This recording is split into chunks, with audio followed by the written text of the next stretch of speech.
Hello, welcome to a game called A Merchant's Promise. If you've watched any of my other videos, I've talked about this. Mainly in like Sailwind, if you watch those. This is another early access game. It is very much still in development, actively being worked on. It's a solo dev. It's like their first big game. They're kind of learning as they go too. And yeah, so it's, but yeah, important. It's early access. It's not finished. It's not polished. It's not balanced. It's not anywhere near done. But it's a very interesting game. I've had a lot of fun with it. I've put a lot of hours into it, and this video is probably just going to be about kind of showing you why.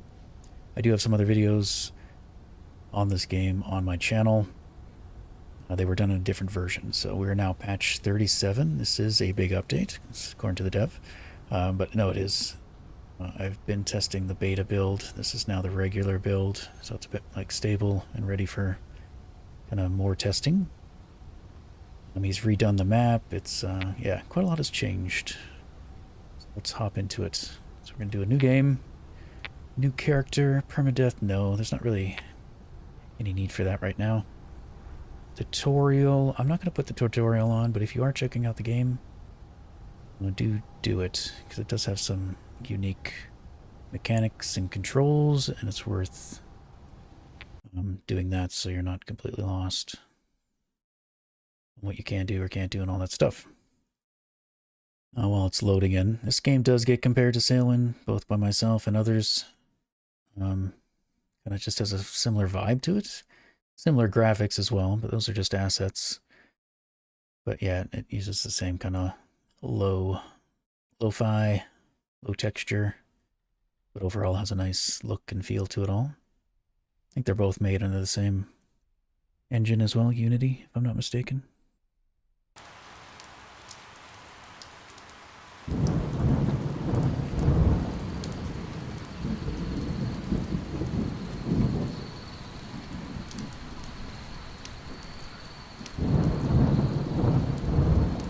A smuggler. Hello, Mr. Smuggler. Seems your strength is back. I couldn't drag you all the way to town. My place was close enough. Is this your place? What happened? A drunken crew caught off guard by the storm, that's what. Couldn't be a storm this size so close to Yorlin Harbor, but here we are. Almost made it all the way in, but we slammed against some rocks. Half a league from the smuggler's dock. A bunch of us fell overboard, including you. Ship continued on. Being a smuggler, I'd expect nothing less, but as you were a paying customer for passage, pulling you up onto my piece of floating plank was the least thing I could do. Not sure if they made it. Back before taking on too much water. Not sure they made it back before taking on too much water. So yeah, there's a bit of story. This is, again, stuff that's not complete.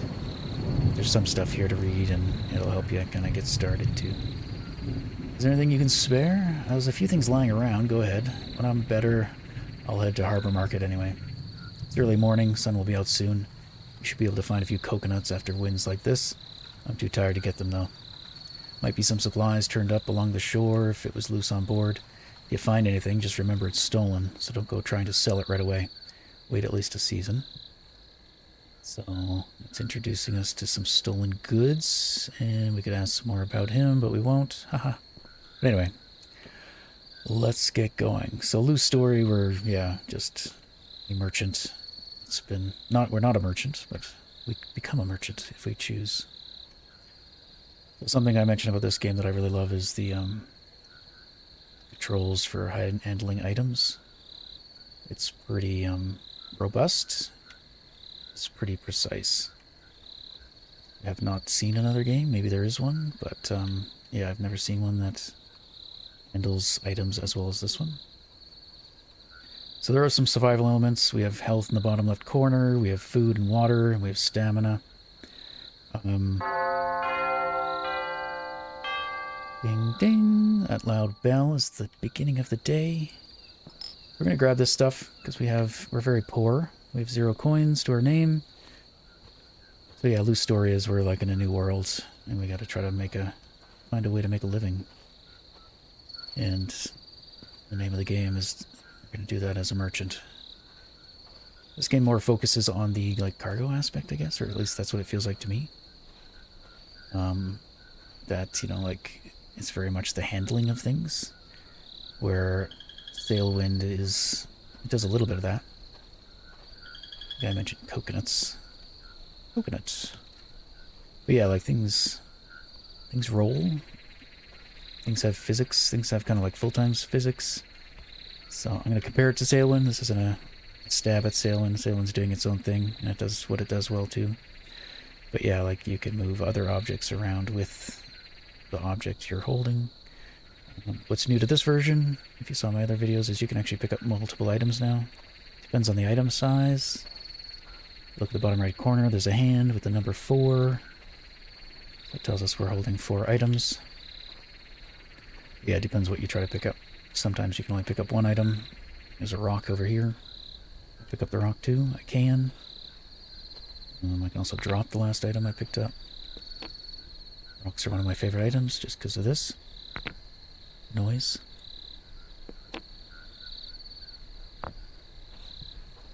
That's interesting, actually. I just look. Normally you can throw stuff, but I think when you have like groups of stuff, it just drops straight down. Things can also break. That's why I'm kind of being very careful with how I place these down. But yeah, like you can throw things around.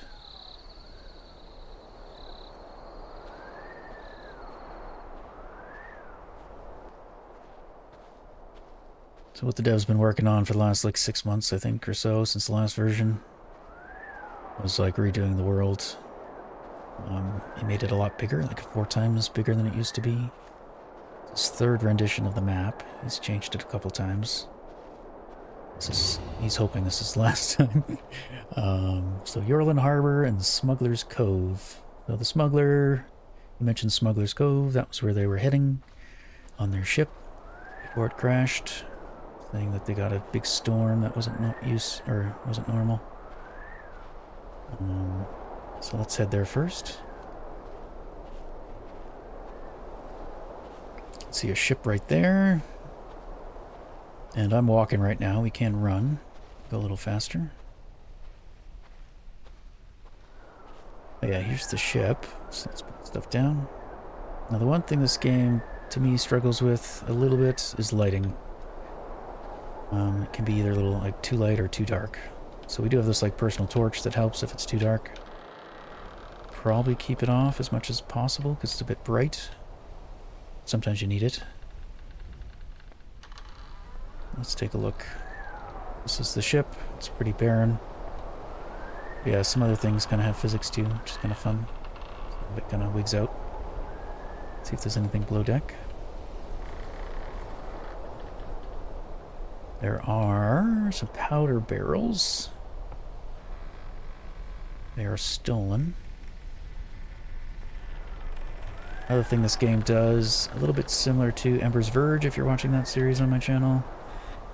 So these barrels, might not be able to tell, but it's really hard to move them. So I have to move my mouse a lot to move them a little. It's kind of to simulate their weight. They also like slow down when we're carrying them. So if I'm not carrying it, I can move that fast. If I am carrying it, I slow down significantly. So a bit different to like Sailwind, where like when we're carrying boxes, they're basically massless, right? They have an effect on the ship, but not on us. I guess in this game you can almost think of it like we are the ship.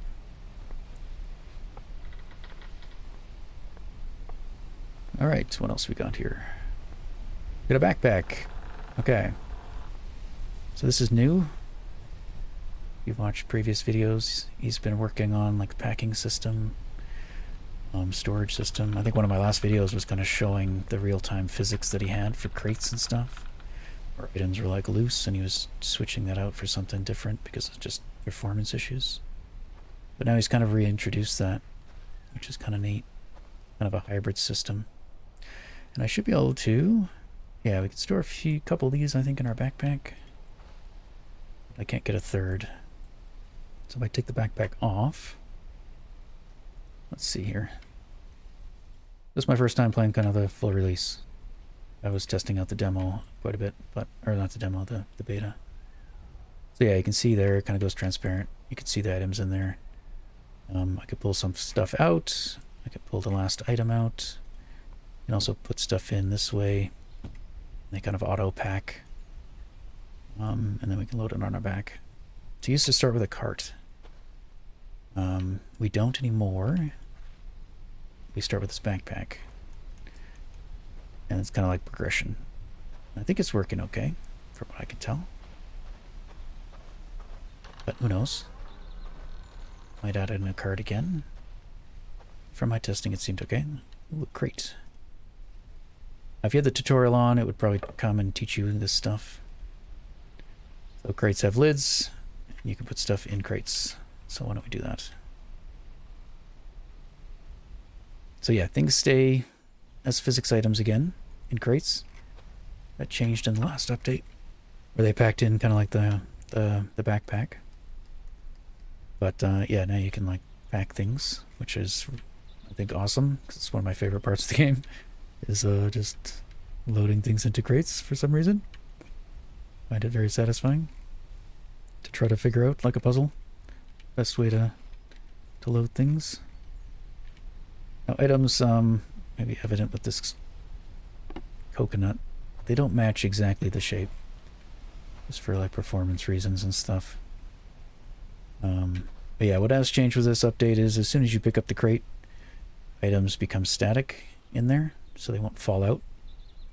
You can free them up again. If I hold down right click, it does make them loose again temporarily until I let go of right click, and then they freeze again. So that's to help with performance. So that's like the compromise, like a hybrid system now between the two. But yeah. What else?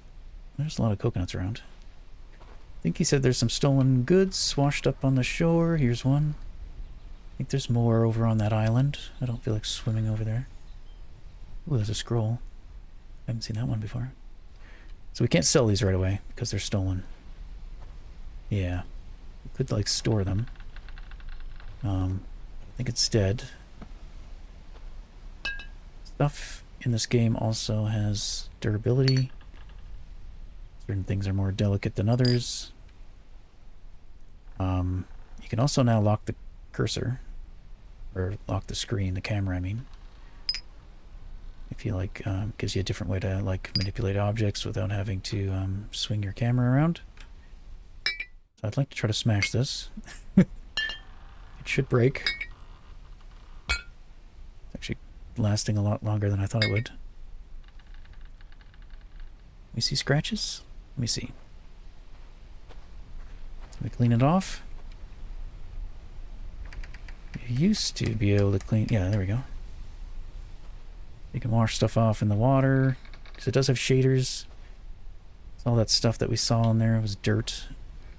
If you look carefully, those little scratches, that's damage. But as things take damage, it'll start to crack and eventually break. So this video is going to be just kind of an introduction to the game. I might continue playing it, I don't know. Looks like it's getting close. So part of the game is, yeah, you are in charge of keeping your cargo safe and not getting damaged. But eventually this will break. And if I rub it against the ground, you can see the dirt. Things do get dirty and stuff like that. But anyway, let's see if I can break this thing. There we go. Doesn't have a sound effect or anything yet, but it shatters and it's gone and it'll just disappear. So, that's part of the challenge in this game. Is everything has weight, everything has mass, everything has inertia, everything's physics-based, including the character. So even just our movements are physics-based. So, what we'll probably do is just maybe pick up some coconuts and bring them with us, and bring this crate with us for a bit, I guess, just to put stuff into it. Although I think I can carry more in my hands than I can with this crate, but I'm not sure. It will slow us down, though, to carry this thing. But over there in the distance, we can see something up here, so let's head over there. The other unique aspect of this game is there's no inventory system. Save for, like, we have a compass. This is a new addition to the game. I could start landmarking things, like this mountain range is the north. I don't know this map that well. I have run around it a bit, though.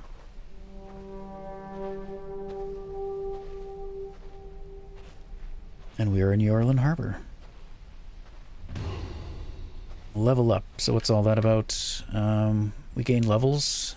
You gain levels by, I think, sprinting and lifting things. It used to have, like, different... used to have a strength and a stamina, but he kind of just combined it into a general level. So it's not meant to be like a RPG or anything like that. But the idea is we start off pretty weak, but eventually we get stronger and can carry more and push more with our carts and stuff. Well, that's interesting. I just realized I could do something like this. So being able to unlock the cursor is new. Fun. I guess I'd have to, like, turn and then I could let it go. If you have something in your face, right, and you want to see around it, you could hit tab to move it to the side. Here it doesn't slow down your cursor either.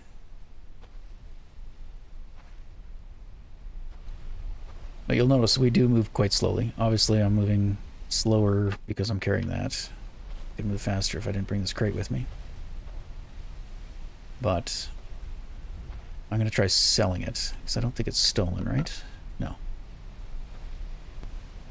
But yeah, I leveled up again. Part of the reason I'm leveling up so fast is because I'm carrying this crate, I do believe. I wouldn't level up as quickly, but I'm basically like weight training right now, carrying this thing around.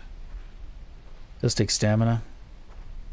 The bottom left corner there, the 19, 18 out of 70 is our stamina. That regenerates if I stop moving, but I have to let go of the crate first. And it'll start going up again. The little yellow-orange line to the left of it is our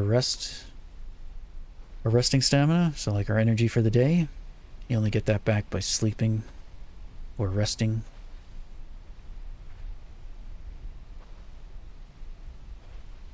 Let's see here. I think we're supposed to stop here. There's a sign here. It's a bit out of the way, but it does say all newcomers are to check in with the harbor master. We are a newcomer, and if you go over there too and talk to other people, I think they remind you as well that you should go talk to the harbor master. So let's go do that.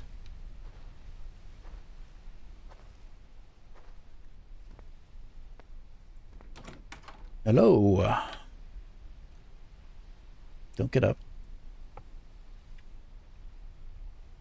What do you need? There's a ship that tried smuggling goods into my harbor. I don't have time for small talk. Nice to meet you, sir.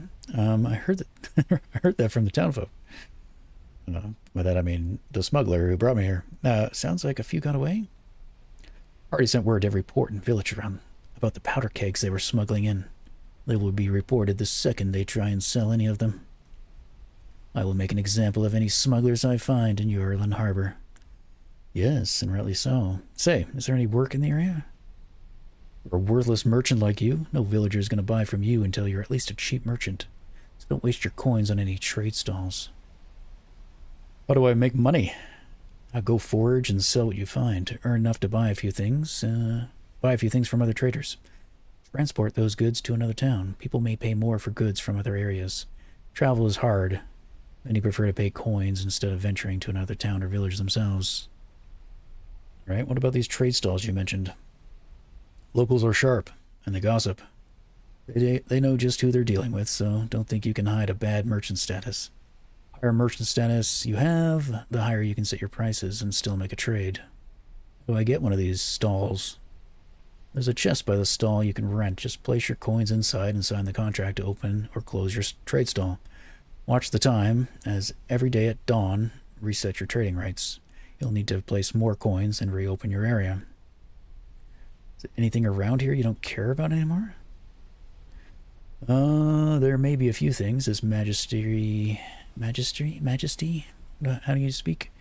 Majesty may not concern himself with, such as some flour sacks. Yours, if it's still there, was up by the ancillary storage.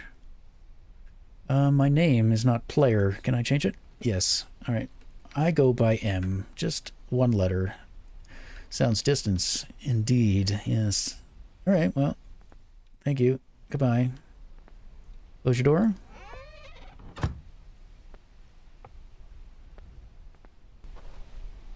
Another thing that is new to the game is you can see very far away. As I said, he's kind of learning as he goes. So he's learned like new ways of doing open world. So sounds very challenging, all this game making stuff, following along. He's very, yeah, he works full time on it. He's working incredibly hard. He's very active in the Discord and hangs out. So you can talk to him. He's one of the devs you can kind of actually talk to and ask questions about his game if you want. He's always there. He's not doing it in the shadows. He's doing it right out in the open. Alright. Let's head up here. Because I played, I do know where things are. It's hard to know how this would play as like a completely blind playthrough. Payment is required in full before leaving. Again, if I had the tutorials up, it would introduce you to this area as a market. So, markets, you can buy and sell things. So, if I put all this up here on the table, I can see that I could sell it all for 46 coins. I talked to this guy, Yorlin Harbor Fisherman. Why, hello, Em. A pleasure to meet you. Why, yes, hello, thank you so much. So what do you need to know? How can I buy or sell things to you? Take a look around. Oh, that skipped over. Take a look around, whatever you put. Take a look around, whatever place you need to buy. On the table here.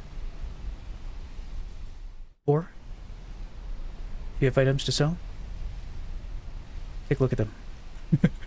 I'd have to mention that one. There's been some, yeah, auto-skipping dialogues. Must have missed one. If I want your selling, I'll offer you a price right there on the contract. So he's just telling us, yeah, put stuff on the table, you know, and you can do a sale. So there's different ways of doing trade in this game. We could talk to him about it. I'll bring up this nice little fancy thing. And it shows us what we got on here. So we got some coconuts, which he's willing to pay us for, minus a cut, his cut. The bargain ale, I did get damaged, even though I was trying to be careful with it. We get a little bit of distance bonus on the stuff we had on the table there. I could also keep it to eat, but we can eat coconuts.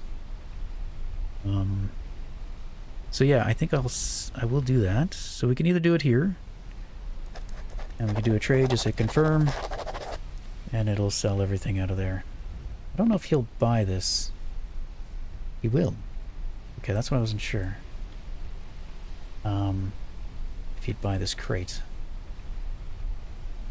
Not every trader buys everything, but yeah, this is a decent thing just to sell, I think. We don't have a cart yet, so I think it's worth just getting the coins. So another way you can do stuff is with this thing. You don't have to talk to him if you don't want to. This was the original way of trading. This way was introduced to allow like more complex trading. You can like, you don't have to buy and sell everything on your table. You can kind of select things if you want to make changes. So it's a bit more flexible. But here, if I just sign the contract,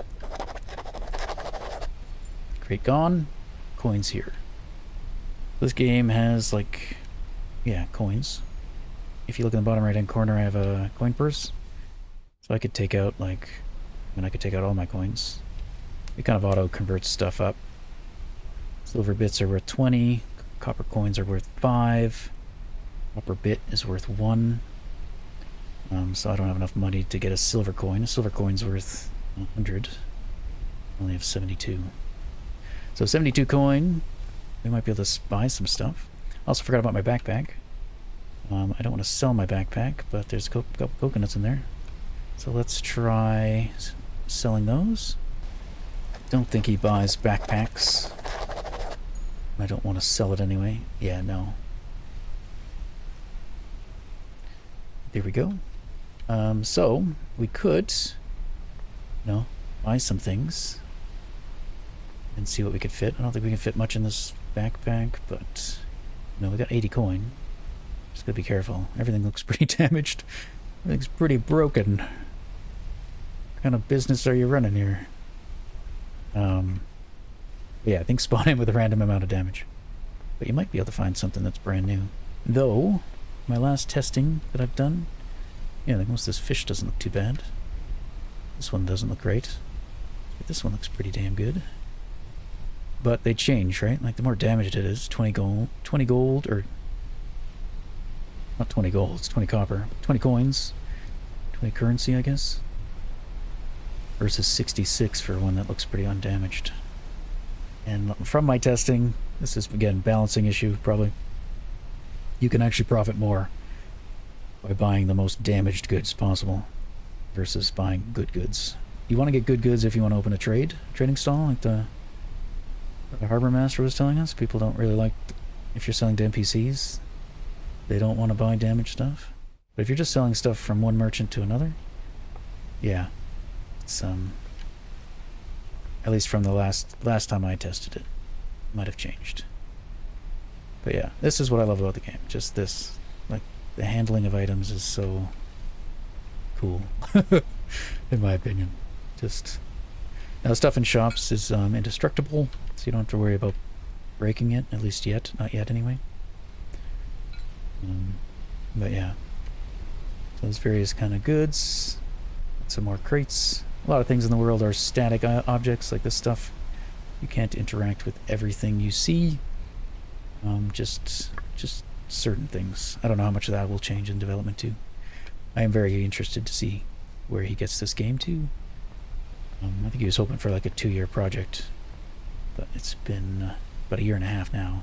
I think he's expanded that, since the scope of the game has also expanded. He didn't plan for it to be this big, but just from people playtesting and feedback and all that, he's kind of, changing how he, and as he learns, I think too, probably. He's changed his plans and what he wants the game to be, and what he figures out he can do too. But yeah, he's put in a ton of work in just the handling of things. Does mean the game can be resource intensive, I guess, right? It's like any physics game, from my understanding, as not a developer, as a player. Physics-based games tend to require a lot of math, right? They're doing the calculations in real time, versus a game that just is simulating stuff. Well, I mean, physics is simulated. I don't know how I'm trying to say it, but games that don't do like real-time physics like this. A lot of games have very simple physics, like drop physics and stuff, where items will fall down to the ground, yes, but not like what we're seeing here, where you can push objects around with other objects. And we get to the cart today. I don't know if we will. But let's jump in the water. Whee! You can't swim, and there are, yeah, right there. Are clams. Brown clam. Should be more, so let's do some diving. You can't drown though, so you gotta be careful.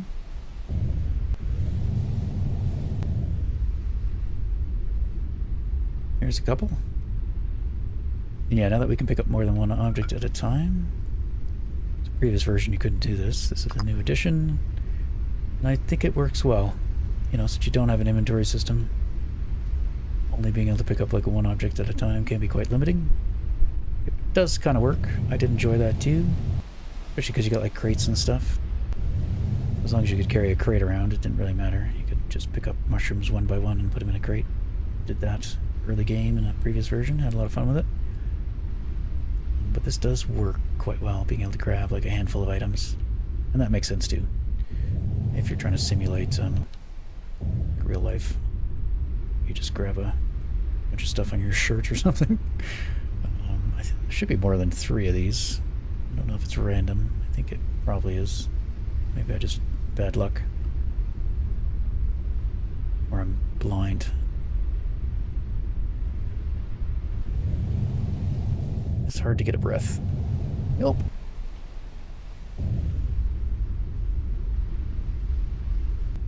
Yeah, this is another way to make some money early on, is if we just for clams. Though I've gotten a lot more than 3 in the past.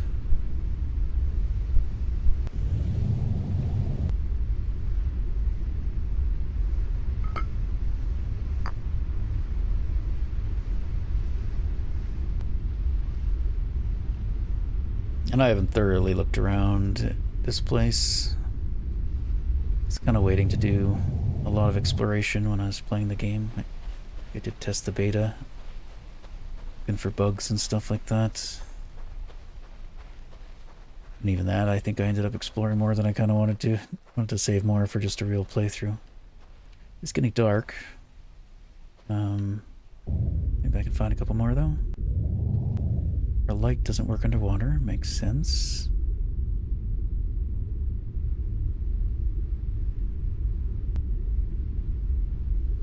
Getting awfully dark.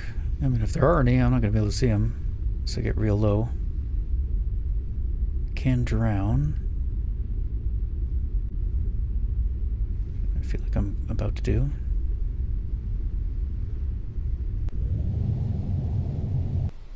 I think the audio has to change before I'm actually out of the water. I think you catch your breath right away, though. Oh, there's one. Alright, 5. Maybe that's enough. We could sell these.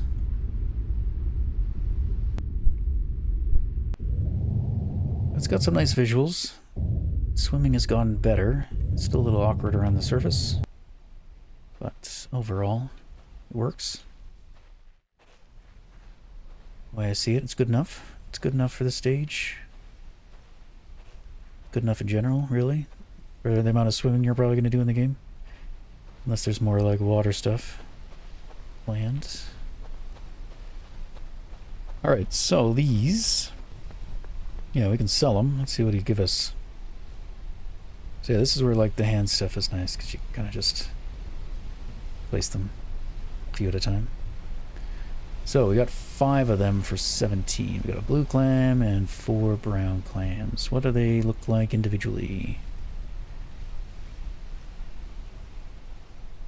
Blue clam is worth more. He's taking a cut though, so 2 each for the brown, 3 for the blue. We could sell them, 17, or this is new. So he does some like interesting stuff in the game. You can actually take this rock and smash the clam.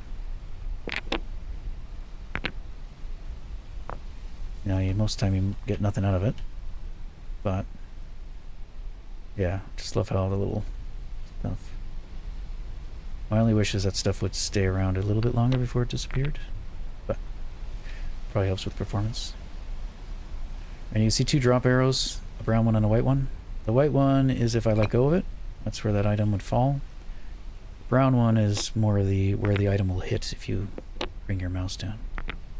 The item isn't moving up and down relative to the ground, it's moving kind of almost as if you're holding it, as far as I understand it. So you can imagine like swinging your arm. Maybe I should get a higher angle.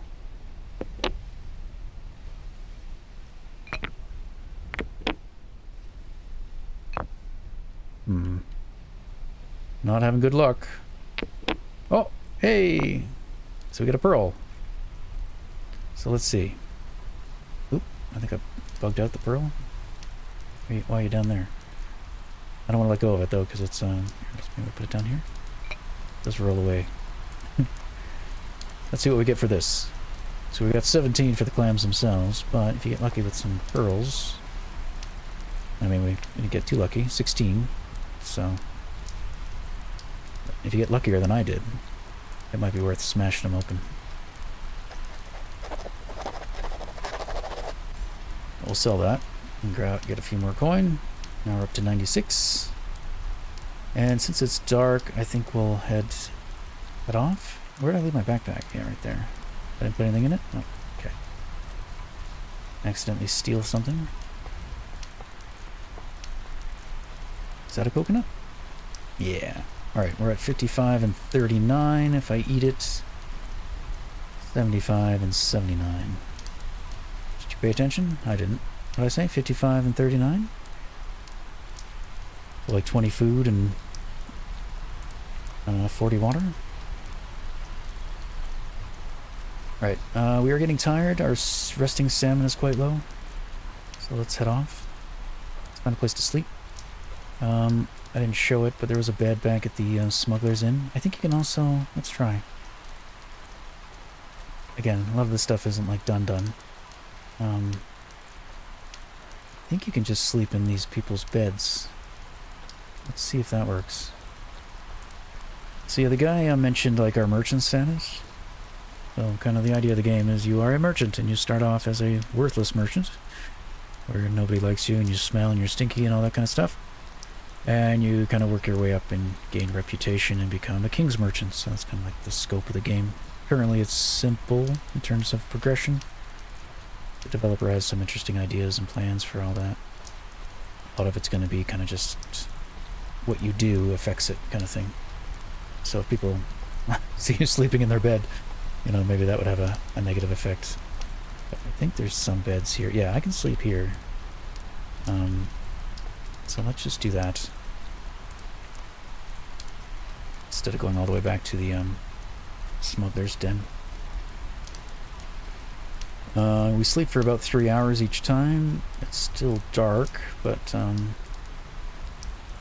don't know what time it is. Can't see the moon. This is a game that uses the moon as like a inverse sun. You can tell what time it is by seeing the position of the moon. It doesn't use like real time moon physics, I guess, or moon positioning. We can use this night to figure out what we want to get. So yeah, we got 96. So it might be worth grabbing this, I think. This legendary item.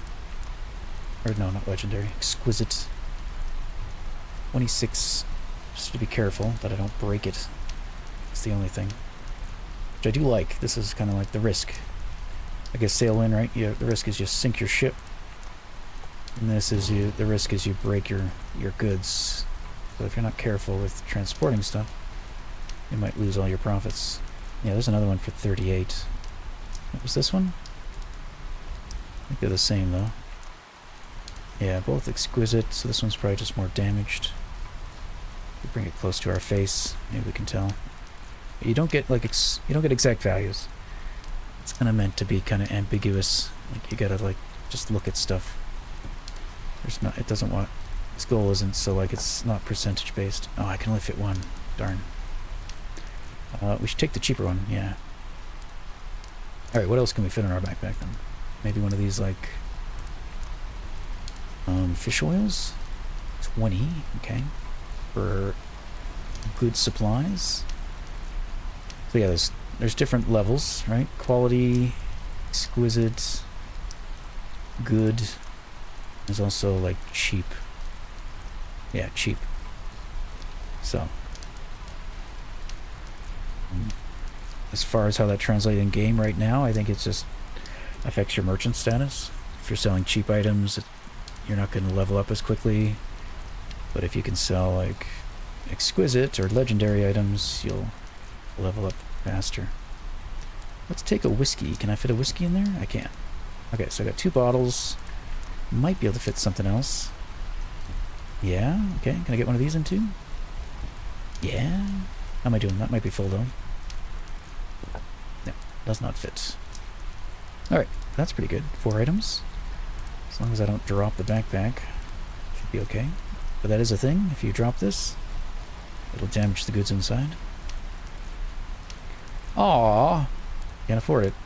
Alright, how much does all this stuff cost? So let's take a look at this thing. This might be able to do it for us. Like I said, you can do some more intricate trading here. Oh, that's why. The squid ink is expensive. But if I didn't want to buy the squid ink, I could just do that. Right now we only owe 53. 53 means we have 43 remaining. So let's take that out. Oops. I have to stand further away. There we go. Oh yeah, 58. Didn't even look. I can't afford that. Just a worthless merchant. I got it just because it was tiny. 43. Is that what I said we could afford? Look at that. 96. Alright. Let's just invest all of our money into this. And hope we don't break it. damage it. And if we sold it back, we'd lose most of our money. Alright, we're ready. Kind of. It's early, so we could take off. We have our backpack. It does slow us down, since we're carrying goods. So we are going to move slower. The other antagonist in this game is actually the weather. So far it's just kind of rain. Rain and snow, I think, damage our goods. It's also like mold. So if you buy like fresh goods, like the fish, it will get moldy. And people won't want to buy it. So there's kind of different, yeah. There's some complexity already in the game in that regard. And more planned. I don't know if mold matters yet. I don't think people will... I think people will buy it regardless of how moldy it is. But that won't always be the case. But yeah, the dawn bell goes off. That means it's 5 in the morning, if I remember correctly. And that is the time when all the shops restock. So all those goods that we just saw will get refreshed. They're kind of like randomly generated. Wouldn't mind finding another coconut, maybe, before we go. Mostly for the water. Maybe by this tree? Yeah.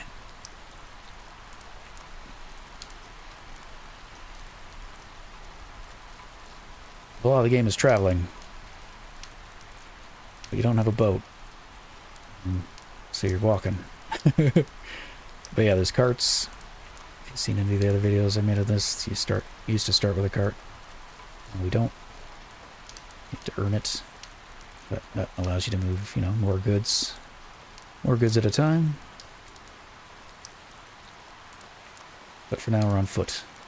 I like it. It's kind of like we're a courier. We got our backpack. You gotta be pretty selective with what kind of goods you want to try to bring. But for the most part, you tend to profit in anything you bring. Again, that might change later on, but right now things are more set up just to test the game, test mechanics, for it to be a, you know, completely balanced thing yet. So that's more something to expect later on. But, over here, this is new. There are horses. You can buy a horse and travel on horseback. They are decently expensive. 1,500. With our 0 coins, we can't afford one. But they also require food and water. So if you do buy one, you know, you also have to feed it. You gotta keep that in mind. So I haven't gone that far. I've tested them out, but I haven't gotten to the point of actually trying to keep one alive legitimately and stuff. But they are quite fun to ride. So that'll be probably... I don't know. You can also attach carts to them. So I don't know if it's better to... It's probably better to start with a cart, because they're cheaper, easier to get.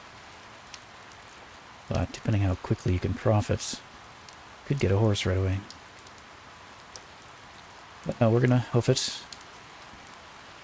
Basically what we gotta do is just watch our resting stamina. And hopefully we have enough to get to the next town. Now I know where I'm going, but there are road signs and stuff around. So if you do play, just look around.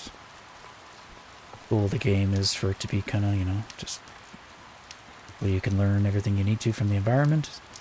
So try not to do too much hand-holding, but it does kind of try to cater to playthrough and testing and stuff to see where more or less is needed. But yeah, if you look around, like there's usually stuff telling you. So this is telling me there's a King Road captain out this way. I know that it's that building right there, which is pretty much exactly where it's pointing. He's in charge of this thing, which is called the King's Road. We're not going to use that. It's like a fancy road. You gotta pay. You gotta pay to use it. I can't afford to. There's a wagon trader off that way. We're not going to go there right now. And a tool trader off this way. There it is. And if we look here, we got Ivernox, Breaksfelm, we got Yorlin Village. So these are the 3 other villages, towns that we have access to so far. There are more plans, but they're not in the game yet. There's also a prison quarry. You can get sent there if you steal and get caught. I don't know if we'll make it there or not. I don't think there's any trading there yet. But I do believe he has plans to do so at some point at least. Yeah, this will give you a rough idea. Like distance. For the harbors, we just walked half a kilometer. Get to here. And we're going to head to Yorland Village, the closest place. It's 2.3 kilometers. Let's go talk to this tool trader, though. Also, mushrooms. We can eat these. Or you could sell them. If you want to get some early coin, you could run around and find a bunch of these, pick them up, bring them back to that merchant at the harbor. He'll buy them. They won't. Not everybody buys everything. This trader is an example, I think, of how he wants to set up his merchants. If you look on the back wall, you can see tools. You can see the backpack we're wearing. You can see that thing, which is an ore chunk. You can see that thing, which is a scrub brush. And you can see a backpack there on the, can I swat down? On the back there. This one. This is a bigger backpack than the one we're wearing. This is the one we have on. 70, 40. The reason the different amounts, because this stuff has damage too. Everything gets damaged. I don't see this. See it on the shader. Maybe that's damage right there. You have to check the seams. That's pretty brand new though. But I do believe that the shaders were working. It might just be the scaling of it, but this one you can see it better. Cracks. So we can't afford that, but if we put it on here, we could maybe see what they're selling that for. Hello. What do I need to know? Well, let me tell you. A backpack. Yeah, it's discounted by 200. So this would be $400 if it wasn't damaged. Now there was an exploit. Oh, I don't know. I was trying to put in that. Hang on. Let me take my backpack off. Very carefully. Don't want to break anything. Okay, yeah, I used to be able to equip and purchase tools. I just wanted to make sure. He did change that. But yeah, I used to be able to, like, you could technically probably buy that and then repair it and then sell it back for profit. Or you used to be able to do in the test build, but not anymore. So that's good. There's this thing. 270 for a tent. This lets you sleep out in the wilderness. I would like to get one of those, but it's not practical to get. I don't think it fits in a backpack or anything. But yeah, I think he's going to end up changing all of his traders to kind of display what they buy. So she doesn't sell ore. She does buy it. There's one right there. So if we wanted to, if we could afford to, buy like one of these pickaxes. Ideally the one that's cheapest. 105. And we could go mine some rock. And that'll get us some ore chunks, which we could then sell back to her. So the goal, I think, is to have like different ways of making money, depending what you want to do. So you could forage for stuff, sell stuff that way. You know, you could be a I don't know, like choice, basically. What kind of merchant do you want to be? What kind of stuff do you want to sell? Again, it's pretty early on, so a lot of these things are kind of like introductions, like the mushrooms and stuff. Like introduction to some foraging mechanics. So it'd be neat to see what else he does. But we can't do anything with her. What I can do is just start picking up mushrooms, though. I don't need to do anything with them. We can hold quite a few of these, and we can eventually sell them. Let's start walking. We don't want to take that road. Hard to tell with the weather, but this is a dirt road that we're on. And this will take us to Yorland Village. King's Road can be faster. It's definitely nicer, flatter, straighter. It's not always the quickest route. But for the most part, it's probably like the better route to take. Especially if you have a cart. So your cart does take damage. And it takes different amounts of damage depending on the terrain you are using it on. So it would get damaged more on these dirt roads than it would the King's Road, which is like a cobbled road. The cart takes damage, and so does its wheels. So you have to replace wheels or watch them so they don't break. That hammer we were looking at is a new item that allows you to repair some things. Currently, I do believe it's just like unlimited use. It's a bit overpowered once you have a hammer. You can just repair everything to 100% and keep it there, keep repairing it, never have to replace anything. But I don't know if that's like how it will always be. But again, the tools are new. They are mostly just kind of an introduction of seeing how well tools work in the game. Their use is pretty simple. They don't have any animations or anything like that.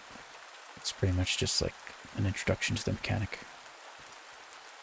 We didn't get lucky with like favorable weather in terms of seeing, but that's part of the game. It's a bit random, the weather. Don't know what you're gonna get. It does mean my backpack's getting damaged. But, okay, we're at a crossroads. We could either go right or we could go left. I'm gonna go left. There's no sign here or anything to tell you which way you should go, so you kind of just have to pick. We've gone down both. We know that the left one is a bit shorter in terms of where we're heading, so we're gonna take it. Yeah, I got 5 mushrooms. I'll keep hunting.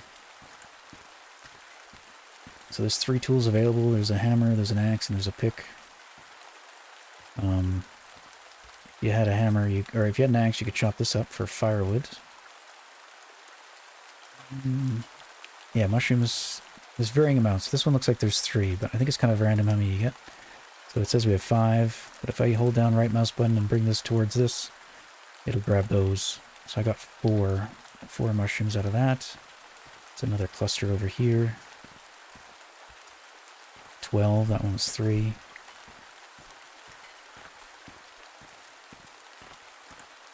Mushrooms also come in varying sizes, and I do believe they sell for different amounts depending on their size. There's also different mushroom types, but every area kind of has its own mushroom type. There's another mushroom type that grows near water in the Yorlin region. Yorlin is kind of depicted by this like brownish grass. Looks a bit dead, the dead trees or dead looking trees. But near water there's some other types of mushrooms. There's also this. It's just like a broken box. It's kind of meant to be like a previous merchant or something dropped a box off their cart. You can open those up. And you'd have to drop the mushrooms to get a proper look at that, but I could just pick that up too. It's going to take up more of our hand space or whatever than a mushroom would, but it's probably also worth a lot more than a mushroom is. Above us is the King's Road, so if we'd taken the King's Road it would have gone more direct. We're kind of snaking around. So that stretch King's Road is indeed shorter. We've got a river that we can walk through. There's no risk of getting wet. There are some mushrooms here, actually in the water, but these ones seem to grow near water, from what I can tell. It's kind of the whatever, the lore of it. So if you want to find some mushrooms, one way to do that is just looking around the ponds and rivers. We are now full, 20. Can't carry anything else.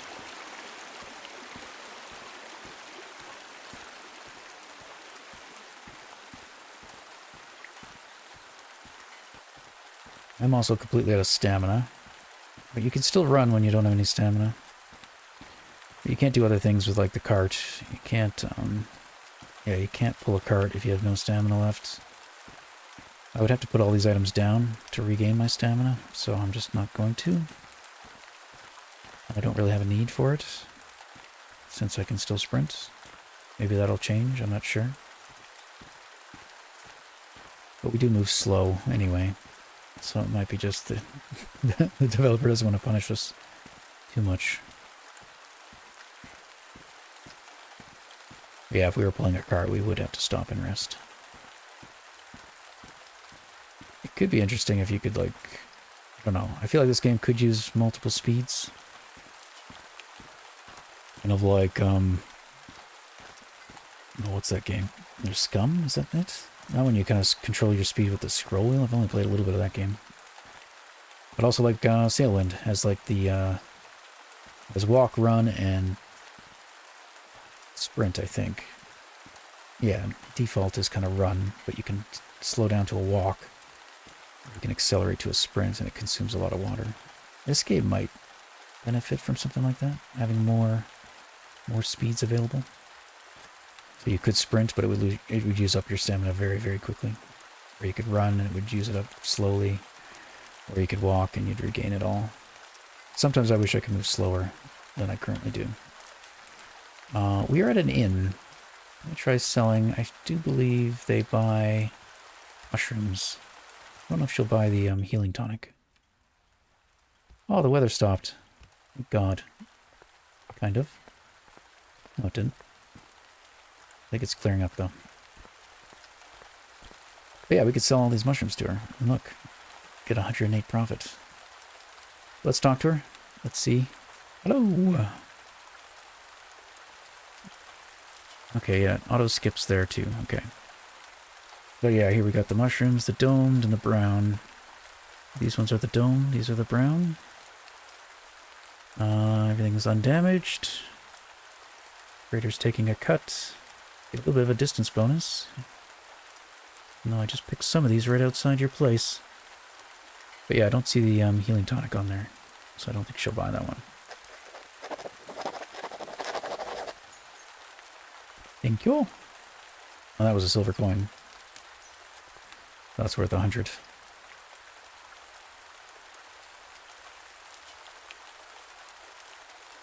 Well, I'll just keep carrying this, I guess. It's also a good place to, like, if you're running out of food or something, you could buy some pretty cheap stuff here. Like this apple. I mean, I could just eat a... I could eat a mushroom, but honestly, an apple's probably a better bargain. You could get more... from selling the mushroom. So I might as well just buy that and eat that. Give us a bit of food and some water.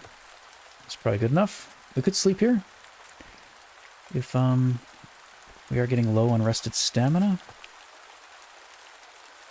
There is no place to sleep at Yorlin Village. But it is 60 coin to sleep here. And I'm cheap. So let's not... Might be it might be a good idea to do so, but I'm not going to go to. We're not too far from Yorlin Village now. Let's see. If we get there, we could actually buy a place for 50 coins and have a permanent residence there. So, 60 to rent a bed for the night, or 50 to have a house, or shack at least, that we can use multiple times.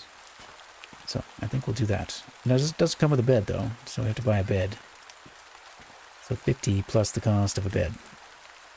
But if we pick up some more mushrooms along our way, including this healing tonic we're carrying, and the stuff in our backpack, I think we'll be able to afford to buy a place and buy a bed. Look, another crate. This is kind of where, I mean, it's kind of dark. I mean, a lot of that's the weather too. So I will use the light. Not too bright, but sometimes it gets a little blinding. But I feel like lighting is a tricky thing. Tricky thing. And because everything's kind of dynamic and moving, it's all kind of has to be calculated in real time. Recalculated.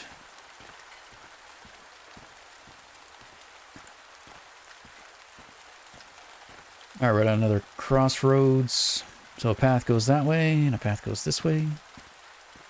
Yorling Harbor, 1.2.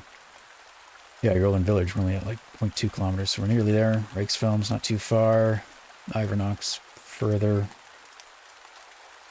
This sign here, 1.7, so that's the other way. If we took the right path at the other fork, we would have come out here. So it tells you how much longer that one is. 0.5. 0.5 kilometers longer to go that way. But you don't know that till you get here. So it's kind of 50-50. If you choose the wrong path, you might end up for a longer walk. But I don't think that's a bad thing. I mean, you could have like signposts at every fork in the road, but I don't know if that's necessarily good. Like from a gameplay wise and just an exploration wise, it might be better not to do that. you know, the King's Road is more defined. You know where you're going because it's a well-maintained road. If these are supposed to be like just side roads, right? Dirt roads used by like villagers and stuff, you generally know where they're going. You know, maybe they have some signposts like that one. It is useful to confirm you're heading somewhere that you want to be heading. But it's also nice for there to be some mystery, an opportunity to get lost. So I might be exploiting this little hand-holding thing, you know, because I only have a backpack on, right? It doesn't hold a lot. Which means you wouldn't be able to transport too much. But because you can hold quite a lot of, like 12, 15, 20 objects, depending what you're carrying, in your hand, you can transport kind of a crate's worth of mushrooms. Just in your hands. I equate it to I'm carrying them in my shirt. Alright, here's the King's Road. We are crossing over it. We shouldn't get fined for just crossing it. Yolan Village. So there's a King's Road that heads off in that direction. Another one heads off in this direction. That would bring us back to the harbor. I think that also branches off somewhere to go to Reiksfeld? Maybe? But yeah. We're heading to the village, which is this fort-looking thing. A nice big tree. The dev does a decent job with world building. I like what he does. He'll add more, of course. This world is incomplete, so you can find the edges. If you go down certain paths, you'll find, like, things start to get more barren. But yeah, this idea with this is you see all the chopped down trees he mentioned. You know, it's kind of to simulate that's what they built their village out of. The forest they tore down in front of their village. But yeah, here we are. Welcome to Yorland Village. This place has changed since the last version. I mean, same idea, but different layout. Has all the same stuff in it. Oh, we're finally getting some clear weather. The rain. To check our backpack, how it's doing.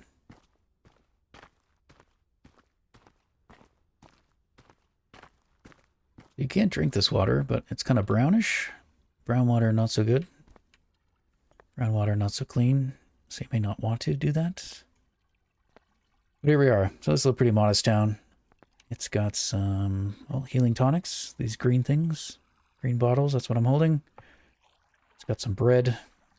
It's got some booze. So booze is basically water in this game. So you can replenish your thirst by drinking booze. You can replenish your health by drinking these healing tonics.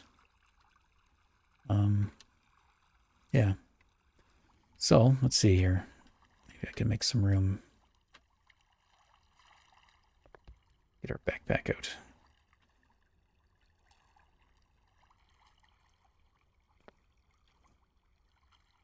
And I could do it that way too. This is neat, this new addition. Like you can lock your camera. Yeah, it's a nice addition to the game. Alright, and our backpack. Which, everything survived. Hooray. So let's talk to him. Let's see what he'll give us. I didn't actually look on the contract over there. 414 gold. Woohoo! Coins or currency, not gold. There's gold in the game. Comes after the silvers. But yeah, look, here's the stuff we got from the merchant, or the harbor. So, I was kind of hoping we could get both whale, because then we could have compared them. But the base price was 89. We only bought it for, I forgot. There's no journal, like in Sailwind. I wish there was. That would be a nice addition at some point, maybe. You know, if this stuff gets saved to your journal, so you can keep track of your trades. There are some plans to hopefully add some kind of journal in the game and a map and all that stuff too. All in due time. One man can only do so much. And, you know, can't work on everything all at once. Add all the things now. But yeah, because we got discounted so much because of the damage, right? 89, we paid less than 60, right? I can't remember what we paid. I want to say like 30, 20, something around there. So but that's what I meant by, like, if you buy more damage stuff, it gets discounted more when you buy it than when you sell it. So by that logic, you profit more, right? If when I bought it, it deducted like 59 from it or whatever, right? That means we're getting an additional 30 from the damage alone by selling it, plus the 70. So 100, right? The trader cut is inevitable. They'll always take their cut. This will change depending how far you take it. So if you go to a further town, you'll get more. That's kind of the base economy right now. It's just kind of distance based. There is some seasonal stuff. Every item has its preferred season. I don't know if I can bring this up. I can. We're spring. Okay, I closed it. We're springtime. It's kind of a shoulder season. If I remember correctly, fall is when food is the cheapest. So that's when seasonal discount on food will be the cheapest. And that's when supplies like healing tonics or whale oil, like fish oil, and is as well. Maybe squid ink. Can't remember what squid ink is. They sell for the most in the fall, and they're cheapest to buy in the winter. So there is some like strategy if you want to buy some goods, especially if you have a home. You could store up some supplies and wait for like the proper season. So you could buy up like a bunch of healing tonics in the the summer and fall, and then hold on to them, and then sell them all off in the winter to profit no, the other way around. Buy them all up in the winter and spring, and then sell them off in the fall. And food, you can do the opposite. Buy as much as you can in the fall, and sell it in the winter. Now, food you got to be careful with because it does go bad. It does rot. It'll mold, and it gets damaged over time, I think. Does it get damaged over time, or is it just mold? It might just be mold. But yeah, once mold is factored in, you got to be careful. You can't keep food indefinitely. But look at this, squid ink, right? 110. We did not pay 110, right? We paid 43, if I remember correctly, for that one. So that would be 67 discount on damage when we bought it. And it's only discounting at 22. So anyway, again, economy is very placeholder-y, but you can definitely exploit things. And this is kind of what I've learned from testing the economy in previous versions. So anyway, we're going to sell everything. Healing tonic. These are the ones we found on the trail. They're not worth as much. They don't have a distance bonus. How does that work? We're getting 0 for this one, actually. This one's not even worth selling. And this one too. Both of these are worth 0. So I might not sell those because we're not profiting. These we're not getting. Is that right? Oh, that's the distance bonus. But this equates to negative numbers, right? I'm not mistaken. These don't. These we should get 1 each. Yeah, 407. Oh, interesting. It says -1 there. But that is definitely going up by 2. Does this change? Well, that might be bugged out then. I don't know. Or is this just the final price? Maybe I'm not understanding. It used to have like base price. Yeah, no, this must be the final price. So this is after all this stuff has been calculated in. So ignore what I was saying about the damage. I think it's still true, but my explanation is invalid. I think this used to give us the base price. And then you could infer, you could figure out everything from the base price. So yeah, anyway. So no, those are indeed profiting, just not a lot compared to the stuff we brought from the harbor. Ta-da! So yeah, you can earn a decent amount of money. We're already at 520. We're third of the way towards a horse, but, magistrate, I could smell you before I saw you, worthless merchant. Make your stay brief. How dare you talk to me that way? Can I buy a house? Worthless merchant like you? Oh, he's skipping dialogue too. Yes. I think I bought it. We have a home. Yeah, here we got some more crates. Sealed barrel? I was mentioning food rots and stuff. But some crates are sealed. This one is not. Apparently that don't have any other ones. Sometimes they have other crates here. A bit random what shows up. But this is a sealed crate. So if you put food in there, it like goes bad slower. Now if you want, he'll tell you kind of where your house is. But it's kind of up here where we came in. That gate there, if you follow this pathway, instead of turning left, just go straight up. And we got a home right here. Not much light. Gotta bring your own. There are lanterns and candles available to buy. And over here, oh, I left my backpack. Let me go grab that.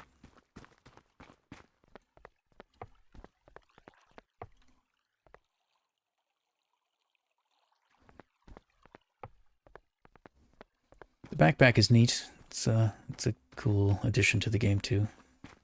I do really like it. But yeah, why do I like this game? Many reasons. All the little details like that. Even just how we get slowed down by having a backpack on. No. Get slowed down when you carry stuff. If stuff breaks, you gotta actually be careful. You can't just gamify it and throw things around as much as you want. I like games that kind of make you slow down. God, your beds are expensive. I'll take the worst one you got, please. Sometimes you get a real cheap bed. That's really damaged, but it's cheap. And I'm a worthless merchant. I am okay sleeping in filth. I will also take some candles so I can have some light in my home. And maybe a shelf. One shelf, please. Hopefully I can balance that on the bed. 40 coins. Take 51. She should give us change.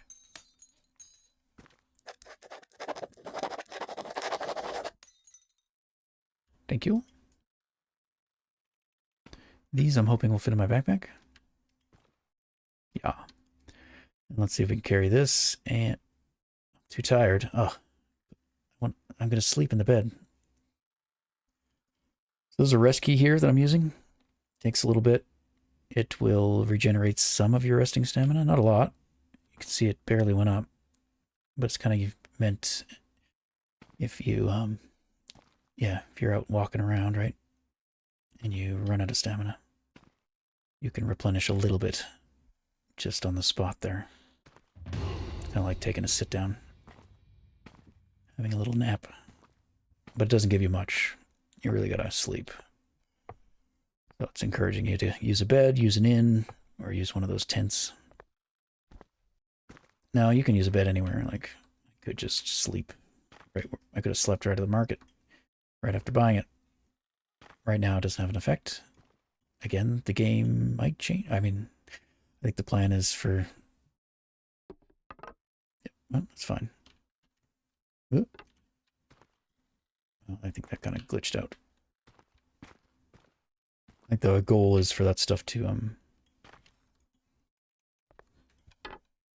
affect your status. So if people seeing you do, you know, things... Oh, too tired again. Well, let's just sleep here in the middle of the room. So if people see you doing, you know, sleeping out in the... popping up a tent on the side of the road or something, that might make people think less of you. This game is kind of like, you know, judgy. Just like our world. We judge everybody for everything. For dressing the way you dress, for talking the way you talk. Shouldn't, but we do. Yeah, some decoration. Put that shelf right there. There's no way to get stuff out of your backpack without taking it off. Which kind of makes sense. It's hard enough putting stuff in your backpack. In real life, I mean, if I guess you could take off one shoulder and put it under your arm or something. But anyway, can we still turn these off? Extinguish. Doesn't seem to work anymore. Used to. Something's kind of broke with the update, I think. We can light a fire. Used to be able to make soup. It's been taken out of the game temporarily for now. He's going to rework the food system in the game. But for now, it was removed. There's a water trough here. This is for the horse, but I can absolutely drink from it right now.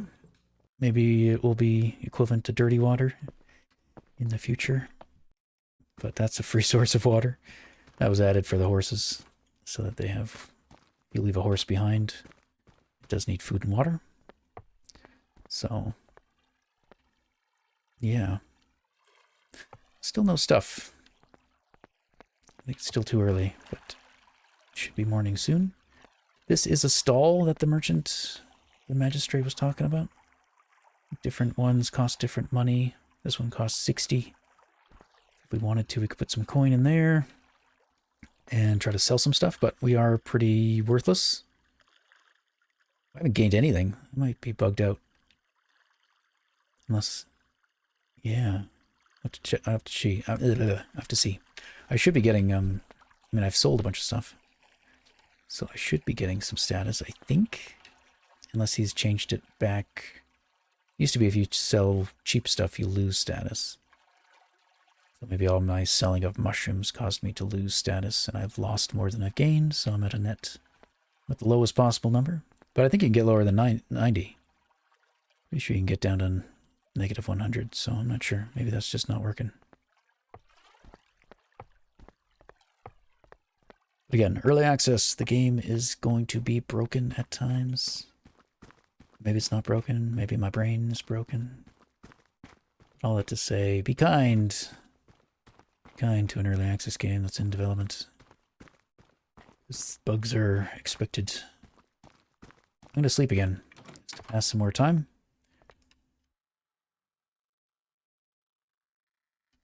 It is nice that sleeping is now kind of required. I like it. It's the sun. How long did I sleep? NPCs are great. They're not bugged at all. They perform phenomenally. He's just dancing. And he has the right to do so. But no, NPCs are work in progress. Always, of course. They do their job.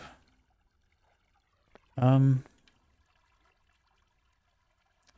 I sleep past the dawn bell? Is that a possibility? I might have. Which means I might have skipped over the, Day 2 sounds about right though, right? Might have skipped over, the restocking. Or the store happened to restock exactly what it had before. No, I might have been able to sleep past it. Anyway, we want to head off. No time. No time to dally. See what we can fit in this. I think we can fit a couple healing tonics. These are the most profitable things in the shop, I do believe. Especially without like a cart where you can carry a lot of stuff. Like, I could buy that stuff to eat, which I might do. I would like a piece of bread, please. And I don't need any water because I drank from the horse trough. Cheap. Good. Can I fit 2 of those in there? I can. Might be all. That looks pretty packed. You see, though. No space.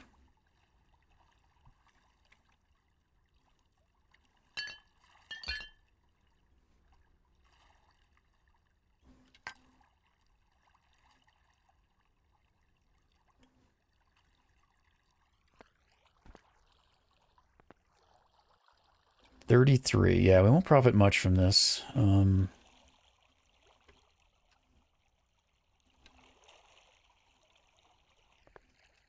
This is a good place to bring stuff, but you don't really get much here. So I think it works better as like a pit stop. Like we should go from here, we should probably go to, I don't know, Ivernox or something. Pick up some goods. Come back here, sell them back to the harbor. Although I don't know, because you get more from like further you go. So I usually just go back to the harbor in my previous testing, and I think that's what we'll do. Because if we go back to the harbor and we collect some mushrooms along the way, I think we'll be able to probably get a cart. I don't think there's any mushrooms in this area. But yeah, now you can see this is what this place looks like when there's daylight and no rain or overcast. So yeah, we've got a couple pathways here. This one I think is the one that I consider it's incomplete. Yeah, it does go to the prison though. That might eventually, I think it eventually leads to other areas that aren't made yet, but otherwise I don't think it goes anywhere we need to go. We could take this, but it would cost us, well that's to Ivernox, we'd have to go that way.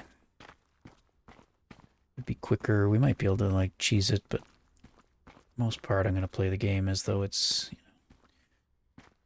know, I'm not going to try to cheese it too hard, I guess is what I'm saying. It is early access. It's not trying to govern us that much right now. It's more of a kind of sandboxy test mechanics out. So if you want to bypass the King's Road, you probably can by climbing up mountains and doing all sorts of crazy stuff. For the most part, I'm not going to do any of that. Just try to play the game as it's kind of intended to, hopefully. Just test stuff out too while we do it. Tests like this, like me carrying all this stuff. Is this a good thing? Should there be a greater penalty? Should, if you're carrying a bunch of items, how could you further police it, I guess? Like it already brings down our stamina. It already prevents our stamina from recovering. I suppose it could make your stamina go down quicker. And it could be that you can't sprint while you're carrying items like this. If you have no stamina. Because normally we can. So then if you wanted to gain your stamina back, you'd have to stop every once in a while and put everything down on the ground. Regain your stamina back and then pick it all back up.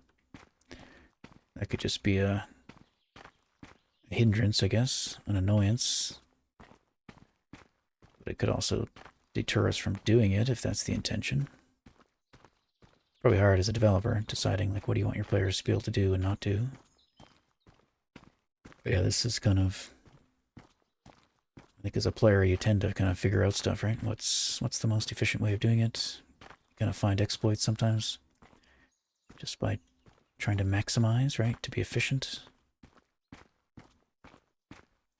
But is that intended? Is it intended that I'm supposed to be able to carry 20 items from town to town in my hands?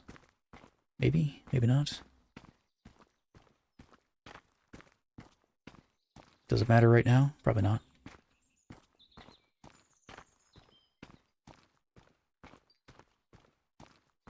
A lot of that kind of stuff could just come later too, right? Balancing time. Get closer to release, you kind of start governing down, locking down what you want your players to be able to do or not do. Kind of like Sailand, I guess, right? You could push your boat for a while there, for a long while. And you finally got rid of it. Kind of like that's silly. I don't want you to be able to do that. That people had, you know, kind of outrage. How dare you? I need that. I need to push my boat. Then you add in the anchor stuff to give you another way to move your boat. So, in hindsight, he was like, I probably should have put that in before I took away the push. So that people, you know, had a way of doing the thing. Instead of taking away the only way you could do it. I don't know. All in all, I'm not a developer, and it seems like a very challenging thing to do. Especially if you're doing it kind of early access too. Because you get a lot of people playing it, testing it, a lot of thoughts, opinions, right? I've got my own thoughts and feelings and opinions about this game. I really love this game, so of course I'm kind of invested in it. And I have ideas of what I want it to be, but ultimately it's not my game. It's his game. I want him to make his game. But it is interesting, the difference. Developing a game in public with feedback like that, testers, versus if you developed it probably like it used to be a long time ago, where early access wasn't really a thing. Floating tree. You know, you make the game mostly on your own. Maybe you get some testers at some point. But the public really doesn't get access to your game until it's done.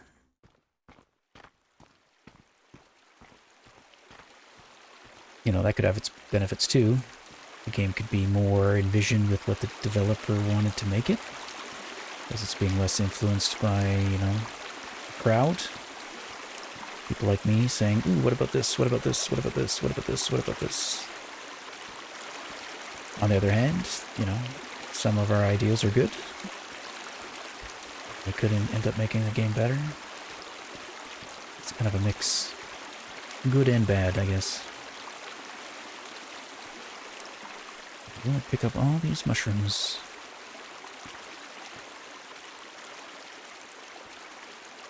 Any more that I missed? But yeah, I'd always be curious, this game, like if the developer made it in private, how different would it ended up being, or would be, kind of thing. Because sometimes we don't have the best ideas, players, I think.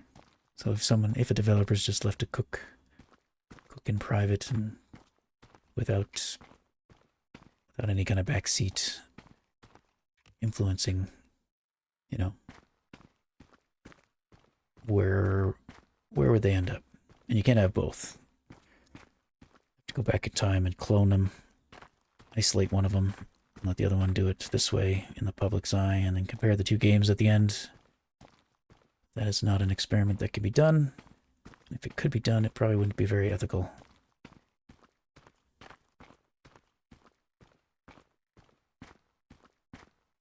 Alright, I've maxed out at 16 items. There's a crate here. Snapper, eh? It's probably worth more than most of this stuff. Yeah, let's prioritize the snapper, I guess. And then as many mushrooms as we can carry. I could have eaten those. Eaten? Ate? Consumed?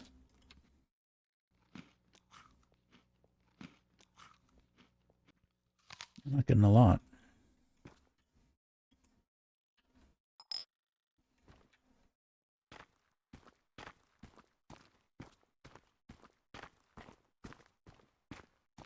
I mean, it would be nice that downside is probably, especially because I'm recording, is just running around with this thing, like, on my screen, right? And I can kind of do this, I guess. I can't turn, though.